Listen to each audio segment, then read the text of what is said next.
오늘 하나님께서 우리가 허락하신 말씀은 예레미야서 20장 7절에서 18절까지입니다. 구약성경 1082면에 있습니다. 예레미야 20장 7절에서 18절까지 말씀입니다. 우리 함께 교독하도록 하겠습니다. 제가 먼저 읽겠습니다. 여호와여, 주께서 나를 권유하심으로 내가 그 권유를 받았사오며 주께서 나보다 강하사 이기셨으므로 내가 조롱거리가 되니 사람마다 종일토록 나를 조롱하나이다.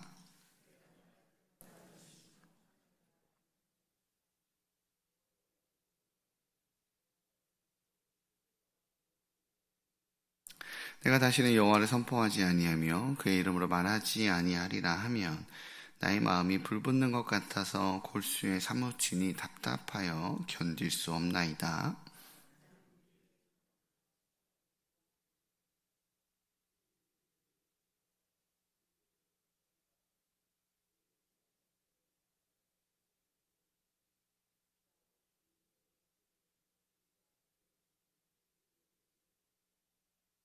그러나 여호와는 두려운 용사 같으시며 나와 함께 하심으로 나를 박해하는 자들이 넘어지고 이기지 못할 것이오며 그들은 지혜롭게 행하지 못함으로 큰 치욕을 당하리니 그 치욕은 길이 있지 못할 것이니이다.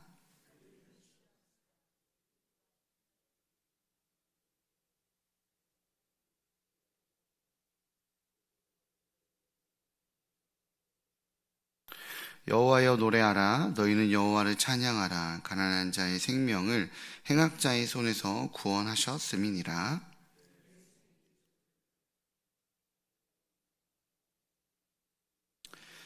나의 아버지에게 소식을 전하여 이르기를 당신이 등남하였다 하여 아버지를 즐겁게 하던 자가 저주를 받았다면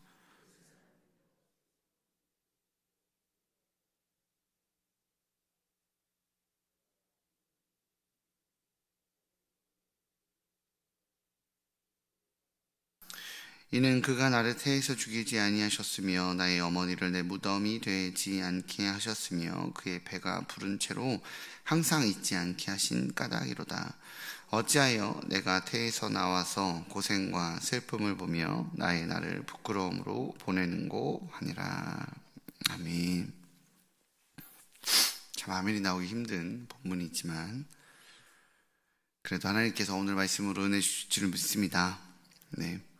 현재 LA 새생명 비전교회 담임 목사인 강준민 목사는 영적 침체의 다양한 원인 중에 하나로 꿈과 현실의 차이를 제시합니다.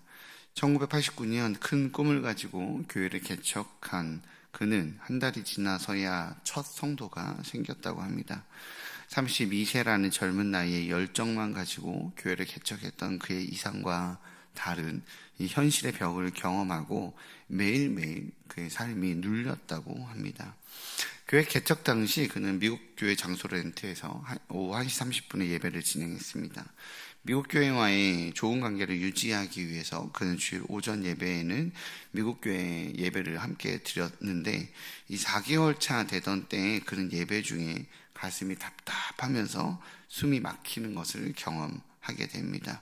예배 중에 뛰쳐나간 그는 창백한 얼굴을 한 채 교회 밖계단에 쓰러져 버렸습니다. 그러자 미국 교회 교인들 몇몇이 달려와 주었고 그를 부축하여 병원에 진단을 받을 수 있도록 도움을 주었는데 병원 진단으로는 아무 이상이 발견되지 않았다고 합니다. 정작 당사자인 이 강준민 목사는 자신에게 죽음이 가까이 왔구나라고 느끼고 있었는데 말입니다. 당시를 회상하며 강준민 목사는 우리의 육과 영이 괴리되어 있지 않고 우리의 현실과 영적 세계가 단절되어 있지 않기 때문에 이상과 괴리가 되는 현실 앞에 계속 부딪히면 영적 침체가 온다고 지적합니다. 그렇게 그는 현실의 삶에 한계를 부딪히는 상황이 오면 오히려 더 영적인 민감성을 가지고 있어야 한다라고 경고합니다. 예레미야는 눈물의 선지자로 유명합니다. 왜냐하면 그는 남유다의 멸망의 시기에 모두가 소망과 희망을 외쳐주기를 기대할 때 그는 하나님의 말씀에 순종하여 파멸과 멸망을 선포했기 때문입니다. 그런 그가 영적인 침체 가운데 빠집니다. 그리고 예레미야가 영적 침체에 빠졌던 이유는 하나님께 실망했기 때문입니다. 7절입니다. 같이 보도록 하겠습니다. 시작. 여호와여, 주께서 나를 권유하심으로 내가 그 권유를 받았사오며 주께서 나보다 강하사 이기셨으므로 내가 조롱거리가 되니 사람마다 종일토록 나를 조롱하나이다. 오늘 본문에서 권유하심으로 라는 말의 뜻은 히브리어 동사 원형인 파타입니다. 이 파타라는 말의 뜻은 속이다, 유혹하다 라는 뜻입니다. 그렇게 새 번역본에서는 주님이 나를 속이셨으므로 내가 주님께 속았습니다 라고 번역되어 있습니다. 예레미야는 하나님께 실망했습니다. 하나님께서 이스라엘에 대한 멸망을 선포하셔서 그는 하나님의 말씀에 순종하여 토기장의 옹이를 흰놈의 골짜기에서 파괴하며 하나님의 메시지를 전합니다. 그러자 그에 대한 결과로 그는 제사장에게 뺨을 맞고 감옥에 가죠. 나무 고랑에 채이고 나무 고랑에 채이고 맙니다. 그는 하나님의 말씀에 순종했지만 하나님의 복 따위는 없었습니다. 하나님의 돌보심도 없었습니다. 사람들의 조롱거리가 되었습니다. 예레미야라고 이러한 멸망의 메시지를 선포하고 싶었겠습니까? 오늘 본문 8절에 보면 예레미야는 파멸과 멸망의 메시지인 하나님의 말씀을 선포하기를 원하지 않았습니다. 누군들 원하겠습니까? 그는 원하지 않았지만 하나님의 말씀이니 선포했습니다. 하나님의 말씀이니 순종했습니다. 하나님의 말씀이니 따랐습니다. 그러나 돌아온 현실은 조롱이었고 돌아온 결과는 감옥행이었습니다. 그리고 그 결과에 대한 하나님의 반응은 침묵이었습니다. 저는 학창시절 김포에 살았습니다. 서울에서 장로의 직분과 권사의 직분을 받으신 우리 부모님의 교회가 너무 멀어서 저희는 집 앞에 있는 다른 교회를 다녔습니다. 제가 학창시절에 저를 담당하셨던 박태용 전도사님께서는 굉장히 열정적인 분이셔서 저희 학창시절의 교회 생활은 참 뜨거웠습니다. 당시 청소년부의 문화처럼 자리 잡았던 것은 학교 등교 전에 교회에 들려서 기도하는 것입니다. 또한 학교 끝나고 이 학교 때에 집으로 들어가기 전에 교회에 모여서 기도하는 것입니다. 그래서 학교길에 교회 가서 혼자 이렇게 기도하고 있으면 선배들, 후배들, 친구들이 교회로 하나 둘씩 기도하러 모여들었습니다. 그러면 자연스럽게 부흥회가 열립니다. 누구는 피아노를 치고 누구는 기타를 치고 누구는 자연스럽게 인도를 합니다. 그렇게 찬양도 하고 기도도 하고 하면 1시간이고 2시간이고 굉장히 빠르게 흘러갔습니다. 그러면 저녁 시간이 돼서 아쉬워하며 집에 돌아갔던 기억이 있습니다.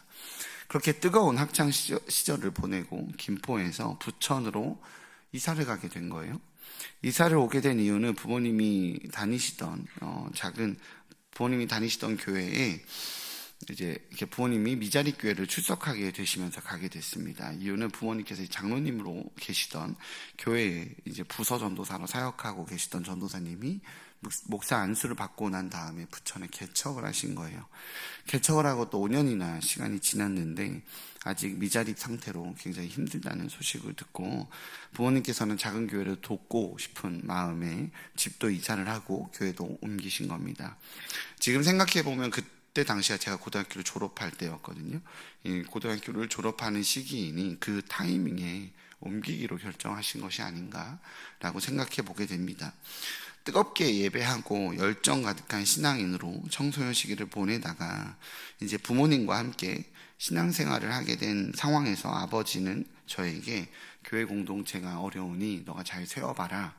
신학생이기도 했으니까 이제 그런 좀 부담, 사명 이런 걸 좀 주셨어요. 개인적으로는 좀 부담스러웠지만 옮기는 과정에서 하나님께서 주신 말씀도 있고 해서 하나님의 인도하심에 순종하자라는 마음으로 그 말씀에 따랐습니다. 그래서 부모님을 따라 교회를 갔는데 청년 둘에 청소년부 학생 4명 있었던 아주 상가에 있는 아주 작은 미자립 교회였습니다. 저희 일산중심교회처럼 신앙의 동료들이 넘쳐나던 곳에서 신앙생활을 하다가 또래 믿음의 동료가 아무도 없는 그런 곳에서 신앙생활을 하려니 참 쉽지 않았습니다. 그러나 이 청소년 시절에 받은 은혜가 있고 청소년 사역에 대한 열정이 있어서 청소년부 교사로 섬기기 시작했습니다. 그리고 아시다시피 제가 노래는 잘 하지 못하지만 또 찬양에 진심인 사람이라 찬양 인도자를 섬기게 됐어요. 또 하찮은 시절에 제가 기도학생반 찬양 인도자이기도 했고 기타도 조금은 다뤘기 때문에 또 찬양을 통한 하나님의 열심과 하나님의 마음이 아이들에게 흘러가기를 바라는 마음으로 찬양 인도를 열심히 했습니다. 저희 교회가 한 400석 정도 된다면 그 당시 때 있었던 교회가 한 40여 명 정도 앉을 수 있는 공간의 예배당이었습니다. 거기에 청소년부 아이들 4명, 그 다음에 교사들 한 3, 4명에서 10명이 조금 안 되는 멤버들을 예배 자리에 앉혀놓고 기타를 혼자 치면서 피아노 뭐 이런 거 아무것도 없고 기타 혼자 치면서 열심히 인도했습니다. 목소리가 좋지 않아서 감미롭지는 못해도 눈 감고 기타 치면서 찬양을 열심히 했습니다. 제가 지금도 그 버릇이 있습니다. 찬양을 할 때 자꾸 눈을 감습니다. 그런 거 아시죠? 목사님은 맨날 찬양할 때 혼자 막 도취해서 그런 느낌 있지 않습니까? 왜냐하면 당시에 이렇게 찬양을 하다가 앞을 보면 아이들이 다 딴짓을 하는 게 눈에 보입니다.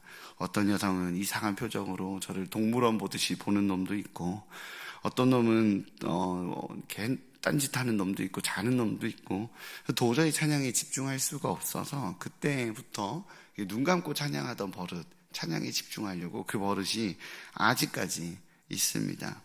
당연히 귀에는 아무도 따라하지 않습니다. 제 목소리 외에는 누구의 목소리도 들리지 않습니다. 그래도 열심히 했습니다. 왜냐하면 예배는 하나님 앞에서 하는 거니까요. 그런 마음으로 열심히 찬양했습니다. 하루는 찬양이 딱 끝났는데 맨 뒷자리에 이제 여학생인데 키가 당시에 한 170 됐어요. 굉장히 큰 중학교 2학년 여학생인데 맨 뒷자리에서 핫팬츠와 나시티를 입은 상태로 다리를 꼬며 찬양이 끝난 저에게 한마디 하더라고요. 껌을 쫙쫙 씹으면서 다른 노래는 없어요? 또 해봐요. 이렇게 아주 그렇게 조롱을 받았던 기억이 있습니다. 열이 확 올라오더라고요. 아무 반응이 없는 사람들의 이 조롱 섞인 손가락질 앞에서 예배 인도를 하면 어떤 마음이 드냐면 내가 굉장히 초라해 보입니다. 내 자신이. 제가 그전까지는 교회를 1시간 전에 가서 찬양팀을 준비하고 예배를 준비하고 교회가 시작되기 1시간 전에 교회를 가서 교회를 준비하는 것이 삶의 습관이었는데 교회를 가기가 싫더라고요. 그 교회에서 그렇게 어려운 마음을 6개월을 지내고 나니까 토요일 밤이 지나서 주일이 되는 게 너무 힘든 거예요. 두려운 거죠. 그래서 밤을 새우던 버릇이 생겼습니다. 토요일 밤에 잠이 안 와요. 교회 가는 게 무서웠습니다. 주일 가는 게 두렵더라고요. 아이들을 마주하면서 올라오는 이 분노를 참으며 웃으며 대해야 하는 것이 너무 스트레스여서 토요일 밤에 울면서 토요일 밤을 놔주지 않았었던 기억이 있습니다. 하루는 아이들 여름 수련회로 코너 학습을 준비한다고 물건을 나르다가 이게 상가교회니까 엘리베이터가 없는 계단에서 물건을 나르다가 발을 헛디뎌서 계단이 굴렀어요. 근데 그 아이들이 지나가다 그 모습을 봤습니다. 그래도 이제 여름 수련회였으니까 한 7, 8개월 지났잖아요. 연초에 옮겼으니까. 어느 정도 관계가 형성되었고 7, 8개월 동안 함께 시간을 보냈으면 그런 선생님이 물건 나르다가 계단에 굴러 넘어졌는데 그럼 달려와서 괜찮냐고 안 다쳤냐라고 물어봐야 당연한 상식이자 정상 아니겠습니까? 근데 아이들이 자기들끼리 이렇게 힐끗힐끗 보더니 키득키득거리고 가는 거예요. 사역이고 뭐고 다 내려놓고 싶더라고요. 이게 뭐 하는 짓인가라는 마음이 들더라고요. 그러면서 찾아온 것이 바로 영적 침체였습니다. 이상과 다른 현실의 벽 앞에서 아무것도 할 수 없고 아무것도 해낼 수 없는 나의 무력함 앞에 저에게 가장 힘들었던 건 하나님에 대한 실망이었습니다.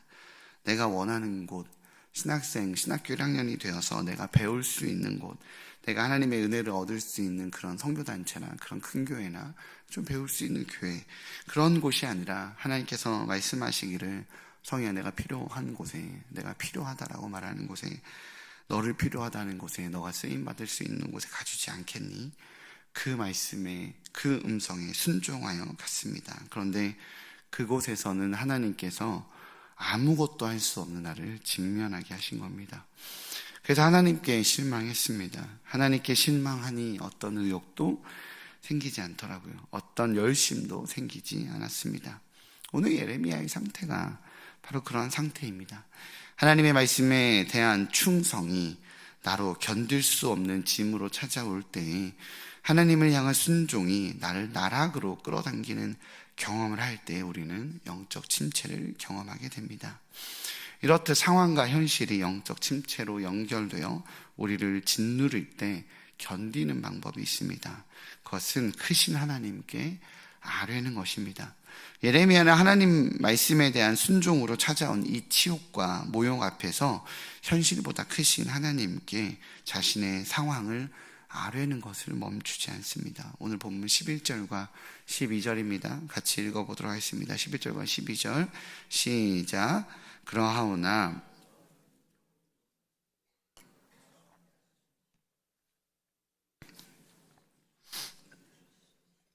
그들은 지혜롭게 행하지 못함으로 큰 치욕을 당하오리니 그 치욕은 길에 있지 못할 것이니이다. 의인을 시험하사 그 패부와 심장을 보시는 만군의 여호와여, 나의 사정을 주께 아뢰었사온즉 주께서 그들에게 보복하심을 나에게 보게 하옵소서. 예레미야는 이스라엘 온 백성의 공공의 적이 되었습니다. 예레미야는 성전의 총감독인 바스올에 의해 감옥에 갔습니다. 하나님 말씀에 순종한 예레미야에게 사방의 모든 사람들이 다 적이 되어버렸습니다. 무리들은 비방했고 친한 벗은 예레미야가 실족하기를 기대했으며 사방의 적들은 그를 고소했습니다.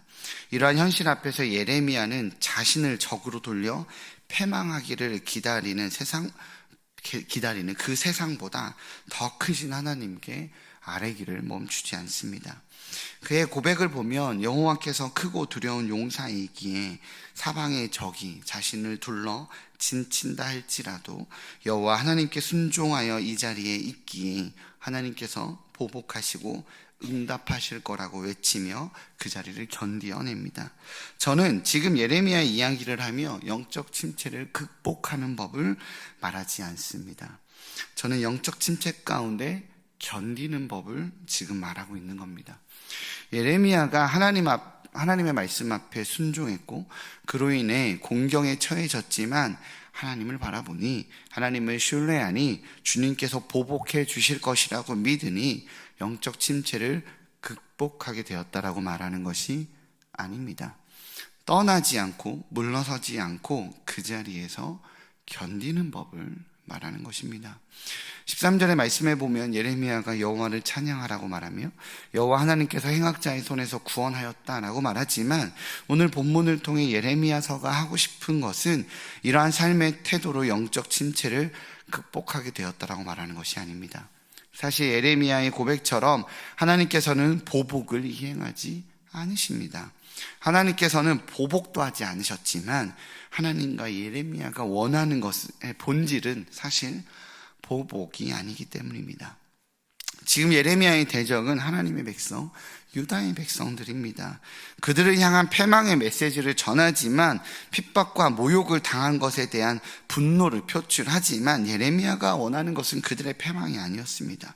하나님의 보복이 예레미야로 하여금 영적 침체 극복의 열쇠가 아니었던 것입니다. 오늘 본문에서 예레미야가 하나님께 아뢰는 것은 영적 침체를 극복하는 것이 아니라 그저 견디는 방법입니다. 주님께 순종해서 얻은 영적 침체는 주님의 주권으로 인해 얻게 되는 이 고난은 하나님의 보복을 통해 답을 얻는 것이 아닙니다. 그러면 하나님 이상한 분이 되죠. 그죠?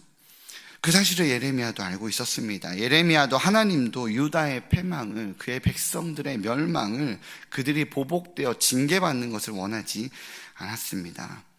그러자 이제부터 시작되는 예레미야의 또 다른 고통의 절규가 시작됩니다. 하나님의 보복도 하나님의 침묵도 그 모든 것이 예레미야에게는 견딜 수 없는 고통이기에 그는 이제 자신의 생을 저주합니다. 14절과 18절에 이렇게 나눠 고백되어 있습니다. 14절입니다. 내 생일이 저주받았더라면, 나의 어머니가 나를 낳던 날이 보복이 없었더라면, 어찌하여 내가 태에서 나와서 고생과 슬픔을 보며 나의 날을 부끄러움으로 보내는고 하니라.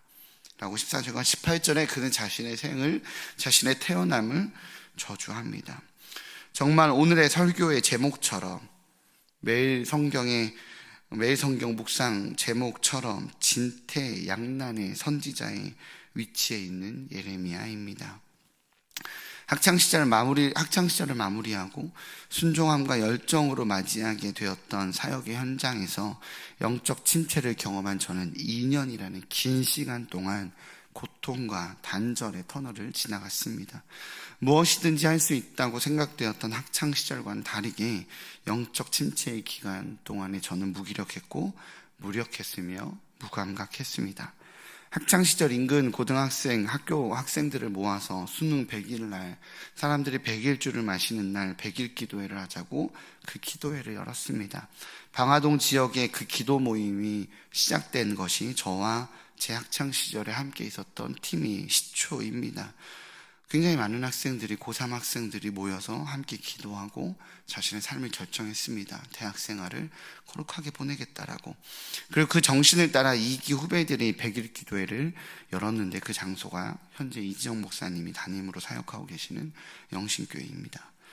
일반 고등학교 축제 때 이전에 없었던 찬양제를 만들었고, 금요기도회가 없었던 교회에 그런 교회를 위해서 학생들이 자발적으로 금요일날 모여서 중보기도를 만들었었던 그 학창시절의 어린 날의 열정은 온데간데 없고 주일이 오는 것이 두려워 무기력하게 2년의 시간을 보냈습니다.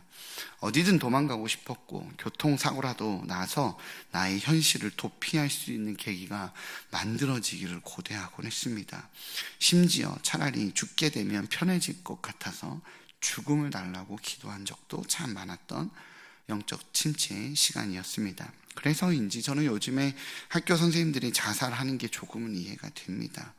동의가 되는 건 아니지만 조금은 이해가 됩니다. 때론 현실에 부딪히는 것보다 죽음이 훨씬 쉽고 편하게 느껴지는 순간이 있다는 걸 알기 때문입니다.